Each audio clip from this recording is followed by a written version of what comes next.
tiere kuonde mage? Jok motimo IT gi thuolo nitie kamoro amora. Kata une studio kae nitiere thuolo ne jogo. Mana nikech ok ginegi. Ineno ka ng'ato timo IT to wacho ni an ing'ada mana dhi tiyo ofis machalo kamae kamae. Ok ong'ere no bende nyalo create ofis mare en owuon. Onyalo ndikore owuon. Onyalo loso ofise en owuon to ndiko nyaka jomoko.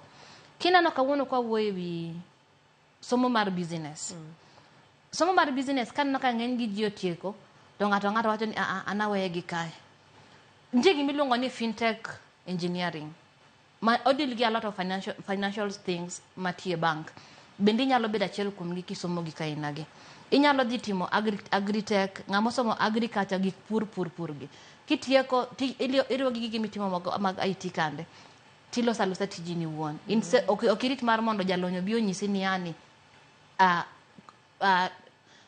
crop nini gini nigi shida kamae. Kor in iloso alosa application mari manyalo konyi detect all these diseases.